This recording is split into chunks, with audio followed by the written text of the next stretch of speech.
And now, from the Echelon Studios in Los Angeles, California, it's the How She Got Her Start podcast. So let's all get started with your host, Jerri Hemsworth. Hi, it's Jerri Hemsworth, and welcome to How She Got Her Start. This is a podcast that I have developed because of the inspiration that we can all glean from many women business owners and executives, and today is no exception.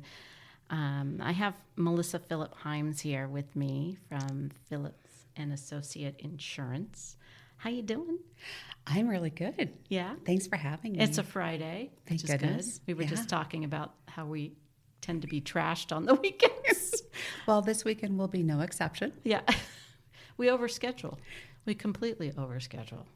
So tell us about Phillipp & Associates. First, thank you for having me. Oh. Sincerely, I've been looking forward to this podcast. So we're a boutique insurance agency, and our design is to be very customer centric. And so what I mean by that is we plan around the needs of our customers, and designing insurance policies deals with transferring risk. So identifying what risk needs to be transferred comes first, right? And then making sense of all of that to our customers.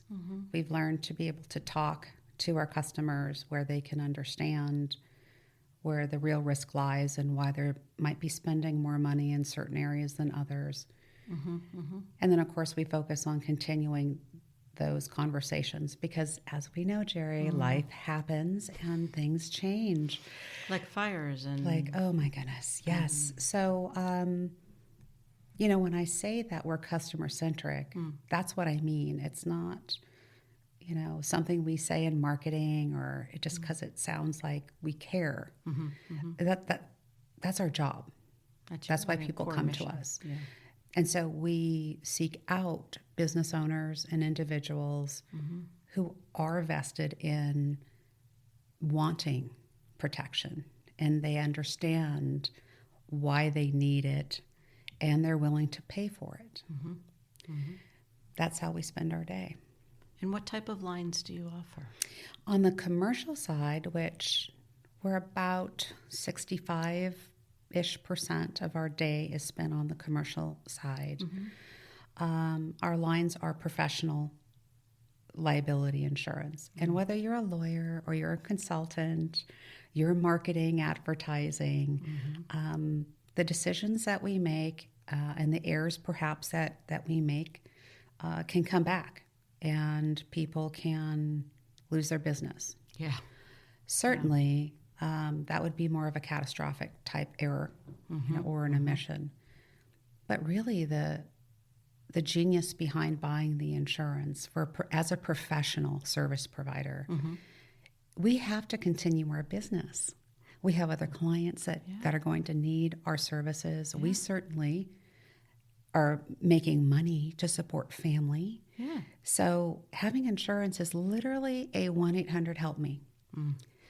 They hire the lawyer, they hire the experts, they guide you through the process.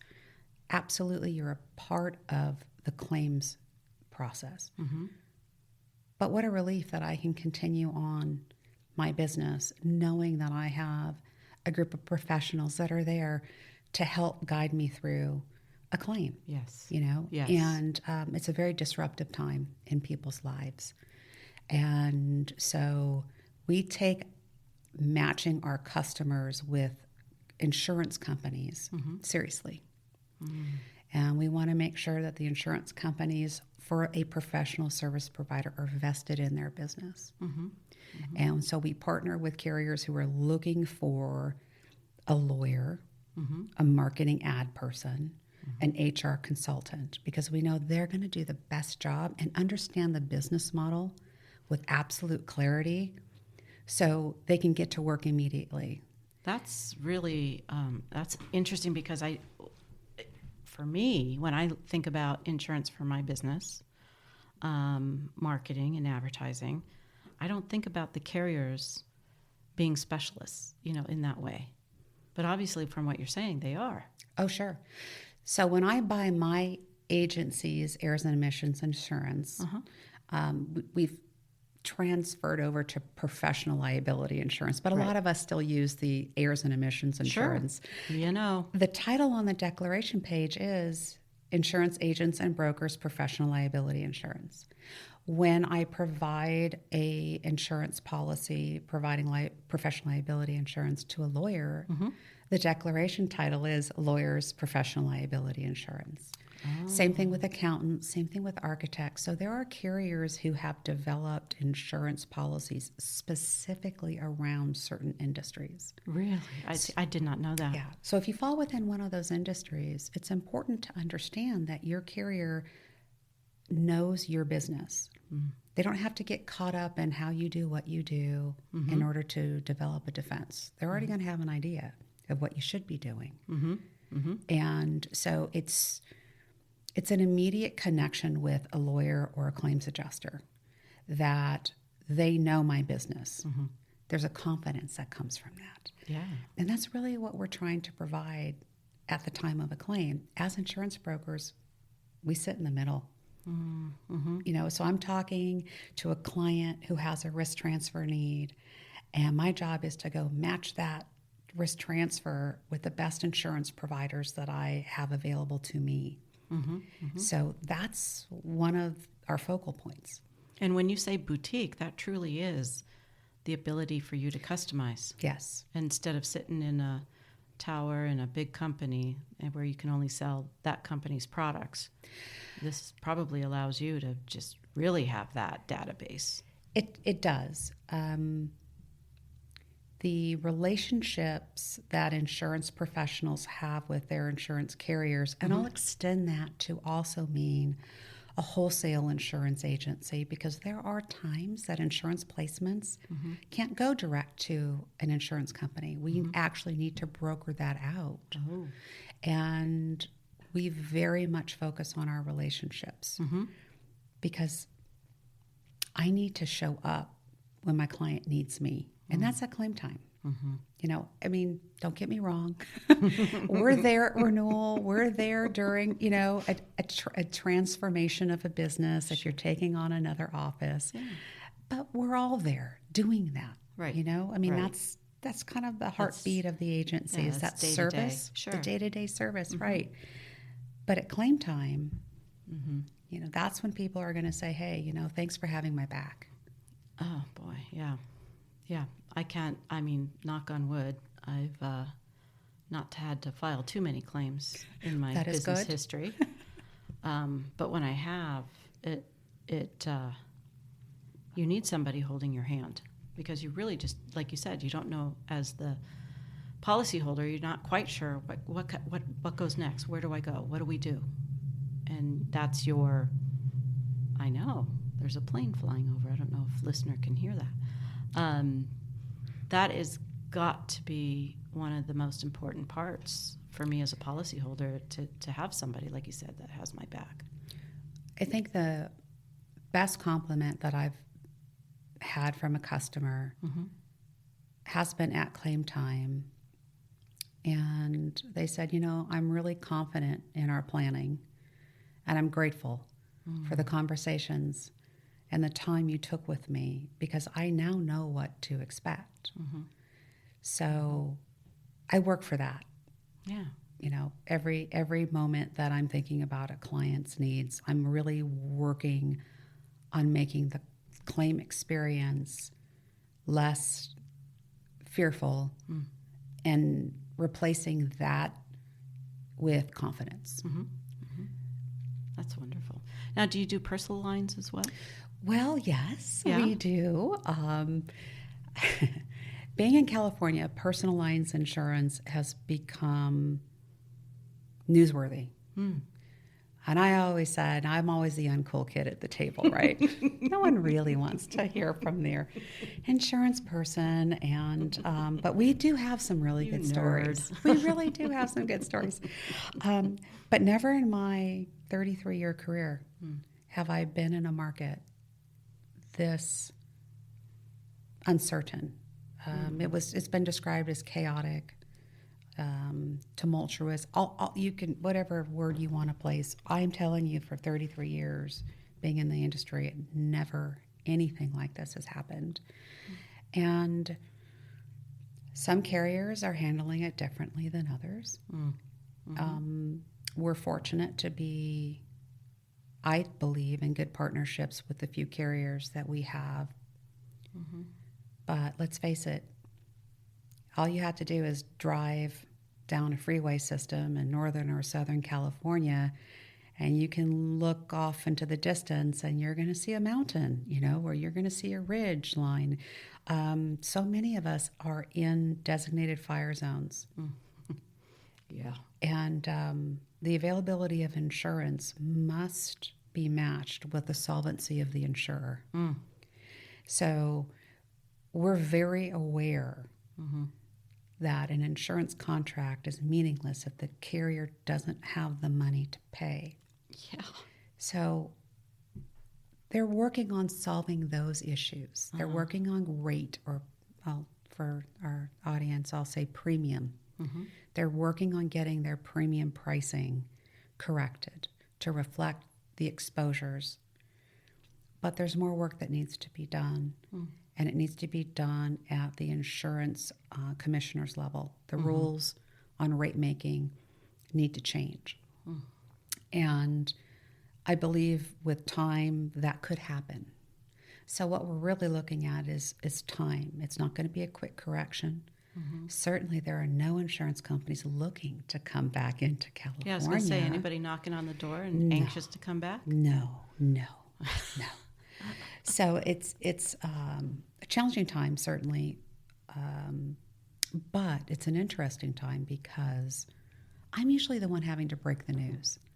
This is why your rates are changing, or the carrier's not renewing, or something's going on. Now it's like, oh my goodness, Melissa, I can't believe this one announced they pulled out. That one announced they're no longer writing. The consumer base is aware of the marketplace. That's a first for us.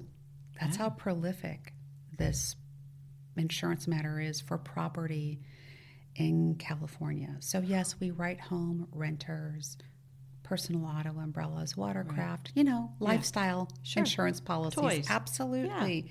Yeah. Absolutely. But we just don't have any answers to why my, when will I not be paying as much for my insurance, or when can I go get it like I used to be able to get it? Right. Maybe never. Oh gosh, the thought of that just hit me. I sincerely hope that California does come back from this, what I'm going to call as a market capacity crisis. We don't have market availability right now. Florida has been dealing with property insurance issues for many years, and it wasn't lost on me. I've been talking to some colleagues, and I said, for years I've been going, oh, those poor folks in Florida. Oh my goodness, they've lost another insurer. Oh, yeah. Oh, God, but now in California it's happened to us. And I'm like, oh, this is what those poor Floridians must have been going through all this time. Yeah. Yeah. When you have to ask yourself, can I afford to buy a house? Or can I buy this house? What happens if I can't buy insurance, or I can't afford insurance? Yeah. It's unheard of. Yeah. Unheard of. Gosh. I want to switch gears a little bit. And you mentioned you've been in this industry of 33 years. Where were you born? I am a San Fernando Valley, born and raised. You're not the first person to sit in the studio and say that. Where were you born and raised? Well, actually, I was born in Burbank at St. Joseph's. Nice. Okay. And I was raised in the heart of the valley. So I think we started out in an apartment in Van Nuys, and it moved into a house still in Van Nuys, and then we moved over to what's now North Hills when I was 7. So from the age of 7, I was raised in North Hills, and as an adult, I've lived in Encino and Chatsworth, And I kept coming back to Chatsworth, where I reside now with my husband and where we operate our business. Yeah. And so Chatsworth is just this really cool little community, in the very northwestern part of the valley. Yeah. Yeah. And we still have horse country there, and it's just this quaint little town, and we really dig it. So that's where we are. What did your parents do when you were growing up? Well, my dad was a butcher. Oh. So he was a butcher, and he was a butcher that had twin girls at a very young age. He was 27, when we were born. And he just knew he needed to do something different, but wasn't really sure. So he met an insurance agent who shopped at the butcher shop in Studio City, where my dad was cutting meat. And he liked this individual. And one day the insurance agent said to my dad, you're really good with people. You should come be an insurance agent. Oh. And my dad spent a lot of time thinking about it because, you're getting paid an hourly wage. Right. You got a very young family. Then you go into an insurance environment where you don't get paid unless you sell something. Yeah, yeah. But ultimately, he made that transformation, and in 1974 became a licensed insurance agent. Okay. And that's what he did until... So he went to school, or was he trained on the job? No, he was trained on the job. He actually went to work for Farmers Insurance. Okay. And was a very successful agent there, went on to become a district manager for the company. So he was then in a position to go recruit agents to come work for Farmers and manage a district, develop the talent, so to speak, And woke up one day and said, I don't think I want to do this anymore. Stepped away. Yeah, yeah. We had a radio-controlled racetrack and hobby center. Really? In Northridge, when it was the rage. What was it called? It was RC. It was called Speed Racer. Oh, my goodness. Yeah, and we were located on Mondelius, right off of Tampa. So kind of across from where Costco is now, in that area. And we were in a big industrial unit, and we had a dirt racetrack. We had oval on the outside and off-road on the inside, and my sister and I ran the races. And it was all RC cars? It was all RC cars. Oh, my gosh. Yeah, it was great. Melanie and I, like I said, we ran the races, and I became a racer myself. Really? RC car racer? I was very fortunate to have one of the best RC racers on our management team. My dad had hired him to run the business. So he built my engines for me and wrenched on my car, and I was racing. I was actually in Chicago at a race, so we would travel around California. I would promote Speed Racer for my dad, and then I would also race. And I was funny little thing when you're talking about how did you get to insurance. It was very competitive. There were only a few racetracks at that time, and my dad had one of the largest indoor racetracks. So we were doing pretty good there for a while. Well, one of the competitors came to me, and he said, I'm going to be running a tournament, and I'd like you to come run it for me. And it was a 3-day weekend. Okay. And I said, I went back to my dad, and I said, I have this opportunity. He wants me to go, run his tournament for him. How old were you? I was, 18 maybe. Okay. Teenager.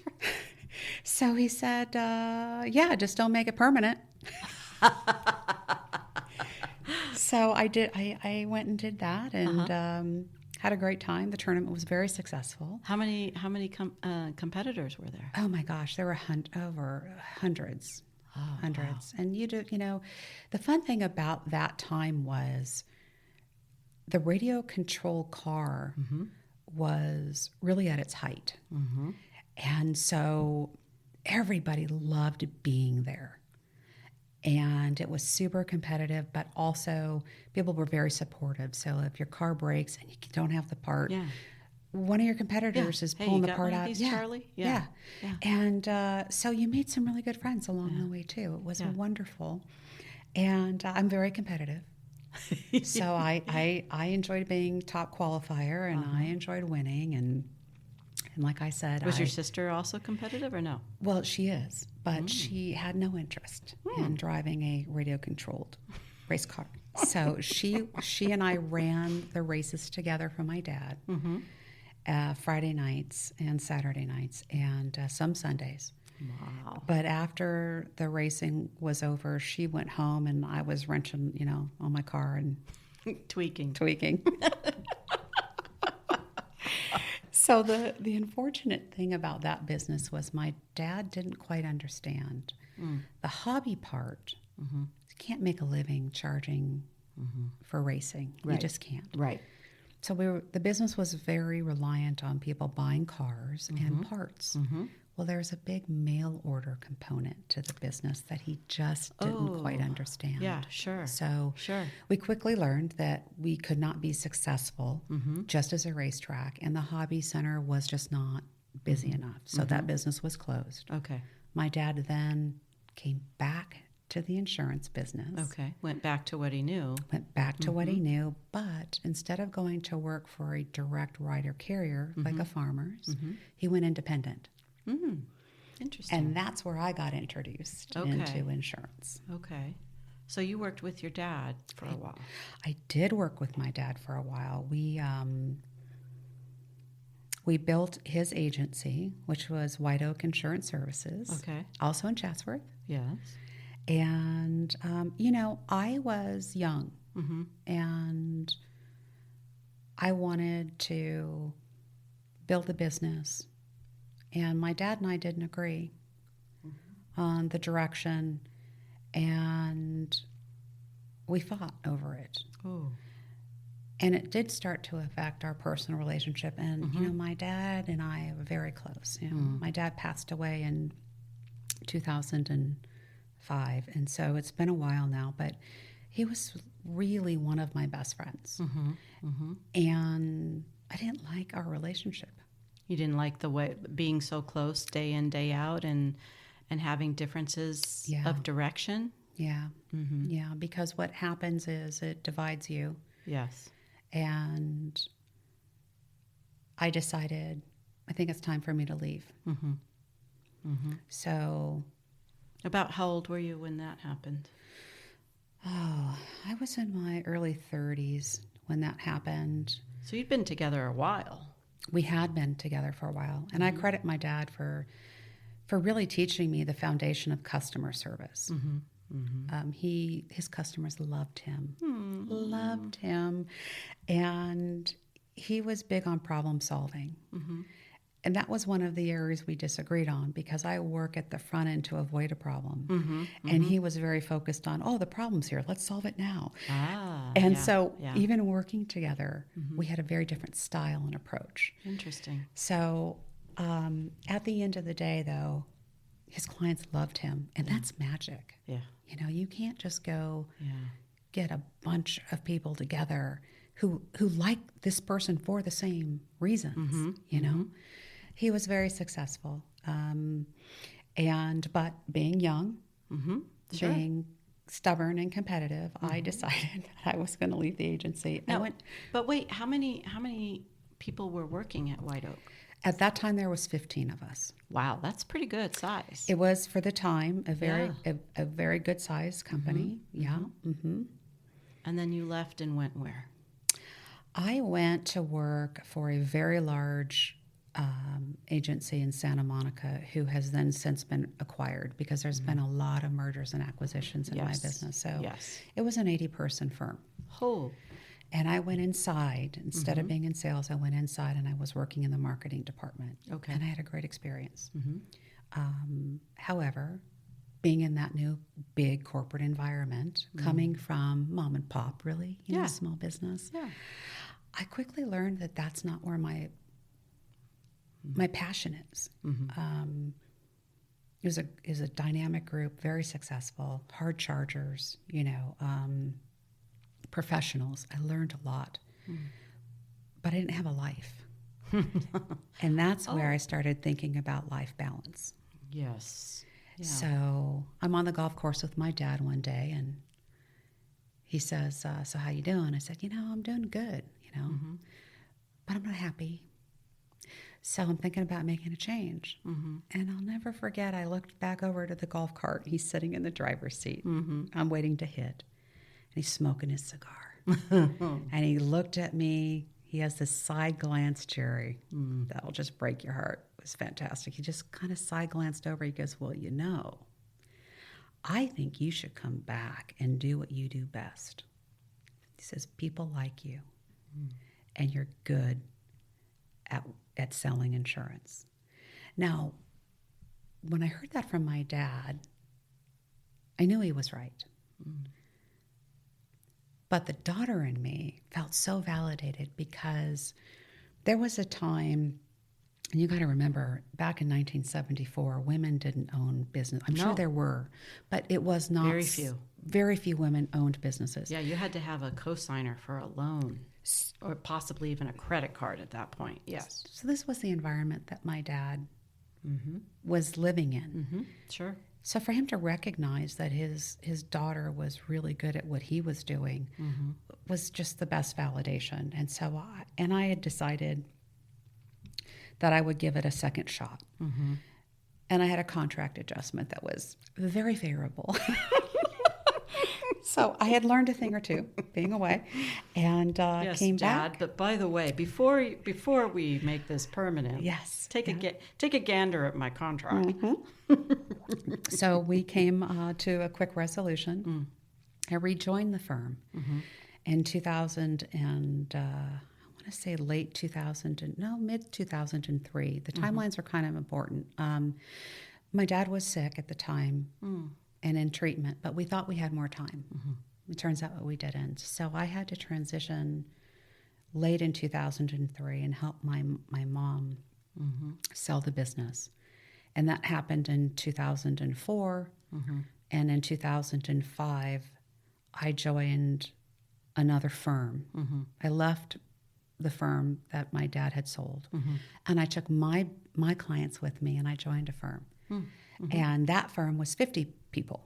Wow. So I thought, well, let's try a 50-person firm and see how it works. A little mid-size number. Well, without going into any great detail, 3 years later, I started Phillipp & Associates Insurance Services, April of 2008. Gotcha. And my now husband, Les, joined me at that time, and so did a third agent. So he was in insurance also. He was. He was working with a friend out of Burbank at that time, and he had just gotten into insurance a few years earlier. So we collectively, put our clients together and started Phillipp & Associates in April of 2008, much to the surprise of my colleague friends who were saying, why are you starting a business in this economic climate? Yeah, 2008. Yeah. I said, because I know how to do it. I've been doing it so long. And so... But did it seem like a natural step for you? Yes, it did. Almost like not even questioning it. Absolutely. Just like, okay, this is what I'm going to do. Yeah. There's no, this is, and let me just ask also, were you having the lifestyle that you wanted when you were working for the 50-person firm after the death of your father and you sold the firm with your mom? Did you have the lifestyle, or were you back to like, I have no life again? The pressure was there, but I was more of an adult at that time. So I was able to insert a little bit more balance, but certainly the pressure was there. The agency, coincidentally, right as I showed up, sold. Oh. To somebody else who was in the firm. Okay. So I went to join a firm under an owner who sold as soon as I got there. So the dynamics that I was promised immediately changed. So I gave it 3 years, Jerri. I mean, I really wanted to try and give it a chance, you know. But it just didn't fit. Mm-hmm. So starting the agency was very eye-opening because you work, and I'm saying this to everybody who's listening, who's thinking about opening a business. Mm-hmm. You work twice as hard for yourself than you will anybody else. Amen. And so there was really no life. Mm-hmm. You know, you're working to build and create new relationships as an agency owner or business owner, and Mm-hmm. attract people to come work for you and figure all those pieces out. And you know, that takes a while. Mm-hmm. And then you got to learn how to buy software programs and balance your, you know, your budget. What budget? I didn't think about bookkeeping, other types of insurance you didn't quite know you had to pay. All of it. So Yes. looking back on it now, I think, well, I know it was the right decision, but Mm-hmm. I think the timing for me was right because I had been a part of an agency where I literally was helping my dad run his firm. Mm-hmm. I was exposed to large business Mm-hmm. and saw how they planned Mm-hmm. and what their mentality was. Mm-hmm. And I felt that it was right for me Mm-hmm. because I knew what I wanted to do with my agency. Mm-hmm. So that's what I always draw back on. It's, you know, nothing is going to be perfect. But I had my future vision already Mm-hmm. set out. So I wasn't discovering myself at that time. Mm-hmm. And I think that for Right. me was a big difference. Yeah, I think when you have been there, done that, and you've gained these building blocks along the way, you've watched other people, how they run their business, what you like, what you don't like. You've seen pitfalls, you've seen successes. You kind of sculpt your own vision, and I think that's what helps me keep going, because I know I'm doing the right thing. And even when times get hard or low, you know, okay, I know I'm still doing the right thing. So you were once working with your father, and I give you kudos to that, because I don't know that I could have ever worked with my father. Even though my father was a serial entrepreneur, I learned a lot of things from him, going to his office and watching him sell whatever it was that decade that he was into selling. I would never have been able to work with my father. And now I also work with my husband, and you work with your husband. How would you compare and contrast the two situations? Or what did you learn from working with your dad that you bring to your work relationship with your husband less? I'm not a very patient person. Mm-hmm. Mm-hmm. Either was my dad. Okay. My husband, thankfully, Yeah.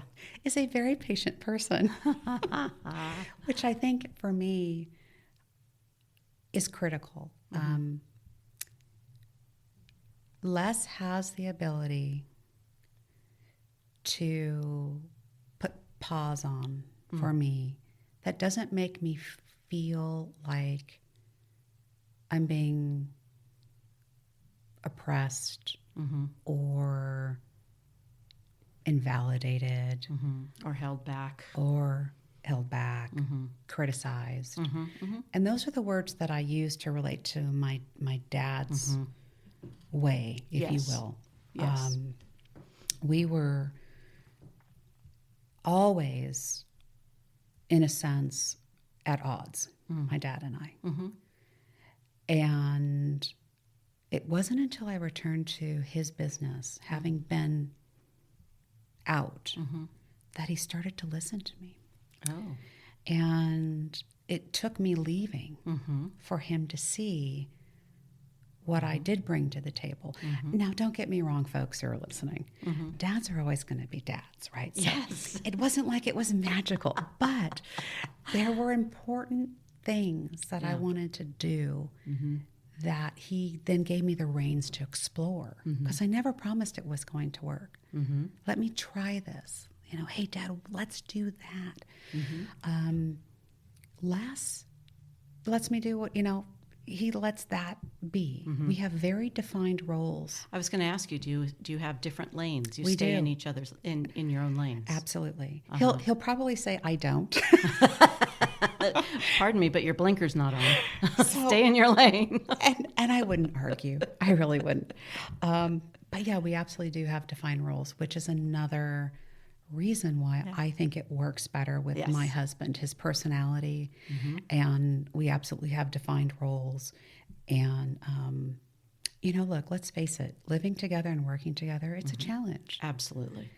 I think we're pretty good at leaving business during business hours. Now, there's not to say that if there's something important going on, we're not discussing it on Sunday morning over coffee. Right. But for most of the time, we're pretty good at recognizing this is our time as a married couple. Let's not insert business Yes. here. It's critical. It's critical. And I mean, you've been in the industry 33 years. You've been in business with Les since 2008. Yes. And you learn at what, like you said, when you first start your firm, you're everything. You Yes. are working all hours, and he's probably doing the same thing. And so you're really stepping on each other constantly until you realize, I'm going to tear your eyeballs out if you don't get out of my way. And you went, oh, wait, hang on, that's my husband, So you learn, okay, we need lanes, and it's the best way to survive. And not every firm survives where there's a husband and wife. Yes, absolutely. And because my mom worked for my dad. Oh, okay. But there's a different statement. My mom worked for my dad. Yes. Les and I worked together. Yes. Yes. And the other thing I will say is, you got to remember to say, hey, babe, that's a great job you just did. Or I know that was a tough call and you did a really good job. Yeah. Thank you. Yes. Because we forget as spouses to support one another vocally. That is so true. That is so true. Even in things that aren't business, I find I, in particular, can easily take Brian for granted. The little things that he does on a day-to-day basis, in business and out of business.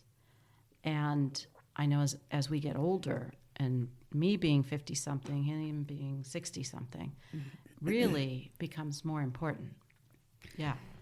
So it's that's part of the balance that we were talking about, and when you've been married for a long time, been in business a long time, mutual respect, getting back to, okay, what makes us feel nice? What makes us feel good about being in business together? And celebrating the little tiny things, which in day-to-day business can be just leaving a voicemail for a client or handling, Brian went out and did a videotape session with a client.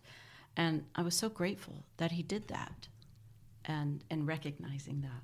It is super important. I think so. It also makes me feel good. Yeah. Yeah. Because the more positive affirmation I think we put out there, it lightens our load a little bit too. Yeah. Yeah. So, and my husband is he's a really good guy and he means well and people like him. And again, sometimes I'm close to it and I don't see it or recognize it. So I'm working on being better at vocalizing the appreciation. Me too. And the admiration. Yeah. Yeah. Because I think my life would be lost without Brian. Oh, mine certainly would be lost without Les. Yeah. I mean, for example, one of his lanes is he's in charge of all the books. I don't do numbers. Don't do numbers. I do money calculations, but I don't do numbers. Yeah. And every tax season comes around, I'm like, oh, thank God. Thank you. Yeah. Where do I sign? Yeah. Okay. Just tell me where. Yes. I'll review them later. Wink, wink. Nod, nod. So there are things that Les brings to the table that are uninsurance related that are critical to the business. Yeah. Yeah. I'd have to pay somebody to do that for me. Sure. That I need to be reminding him how valuable he is. Yeah. So shout out to you, babe. Yeah. Way to go, Les. Way to go. What do you two do when you're not working? Well, Les is a reader. Okay. I'm not such a reader. So Les loves to read, and I'll drink coffee. Okay. And we're together. So that's kind of a Sunday morning for us. And I start with Sunday mornings because they're just my favorite. Yeah. Aren't they great? No rush to get up and do anything. Yeah, it's just great. Yeah. We love to eat. We like to go out to eat. So we enjoy a good meal together. We walk our husky puppy. Yeah, puppy. Sometimes because we have to. Otherwise, the puppy demands. we pay the price. So we've developed nice friendships around the neighborhood, and that's always nice. We love to travel. So we like cruising. We have family out of state on both sides. So we'll visit with family. And when we can, Les will be on a fishing trip. Oh, what kind of fishing does he do? Oh, he's a fly fisherman. Okay. Yeah, sure. he's a float tuber for those of you who fish. Float tuber. Yes, and he's really good. But he's been fly fishing for most of his life. I, when I get to go, like to float around in the lake. I'll catch a fish or two, and that's great for me. Yeah, right? sure. There's just nothing more peaceful. And the phone's not ringing. Right. So when we can do that, and he'll go do that with buddies, or sometimes we can do it together. I practice at the game of golf. I've heard that about you. And I'm really practiced because if I get out once a month, I'm lucky. Wow, that's actually once a month. That's pretty good. That's compared to me. I'm very competitive. If I'm once every 5 to 10 years, I'm lucky. No. I was at one point working. I had an 18 handicap, which for those of you who are listening is bogey golf, which is not great golf, but for me it is as an amateur player. Yeah. So now sometimes I don't even keep score. It's been so long that I'm just like, I don't think I want to enjoy my day. Yeah. Enjoy the surroundings. I don't want to break clubs. I don't want to get pissed off. Well, it's no fun when everybody's pissed off. Right. I'm hitting birds, and I mean the real birds, not the birdies. Yeah. I've actually seen that happen once. Oh, yeah. Oh, dear. Yeah. So when I can, I get out and play around a golf with some friends that I've been playing golf with for 20 plus years. Right. So I enjoy doing that. Les does not golf. Okay. So, and that's okay. I get it. And, other than that, work. Yeah. The biz. But, it's interesting because you brought up fishing, you brought up cruising. Even on golf courses, there's a lot of water. It sounds like you're drawn to water. I am drawn to water. I love water. There's nothing more tranquil and refreshing than being around water. And again, it could be a lake, it could be an ocean, Yeah, it could be a waterfall, it could be my bathtub, folks. Yeah. If I'm around water, it's happy. It's my happy place. Yeah. Yeah. Ever get a hankering to race RC cars anymore? It's funny you say that. I do. There's a couple dads in our neighborhood that have built a dirt track for their kids to launch their radio, controlled cars off of. They've got and I'll see them racing around the neighborhood, and I want to go snatch that radio out of their hands and start driving around. Let me show you something, Sonny. Yeah. So the funny thing about it is it brings you back to a happy time. Yeah. Because when I think about it, even though the business struggled at the end and needed to be closed, I never felt that, because I was young enough and not involved in the day-to-day business, so to speak, that it was just a fun place to be. I bet. So I bet. It's one of my happy moments. RC cars, RCs played a lot in my growing up, but they were airplanes. And so my brothers were always building RC airplanes, gliders. And I know RC cars were big with neighbors and things like that. But then when Brian and I were newly married, we went out. I don't even remember why we were out there.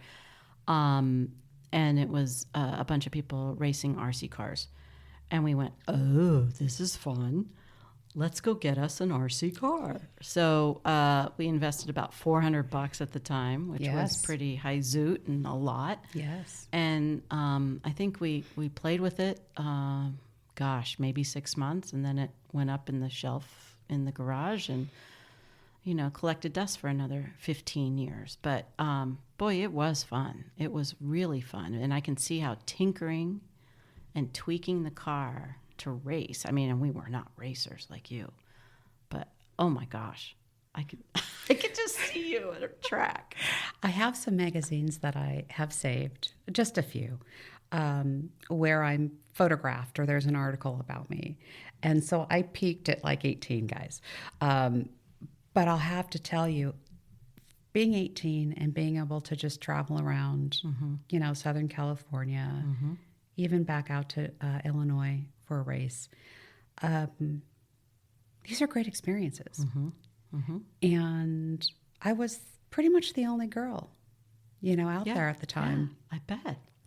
And because my dad owned a racetrack, I was kind of just accepted, I was cool. Oh, yeah. Yeah. And I was beating them. So that's why I kept showing up. And I will admit this. Scott, who worked for my dad and was my friend, he was one of the best in the business. So I had a huge advantage. And you know what? I loved every minute of it. When they saw you, did they go, oh, shit, here comes Melissa? Yes, they did. Yeah. Yeah. In fact, there was a kid named Sidewinder. That was his nickname. Good kid. But he was losing to me, and he didn't like it.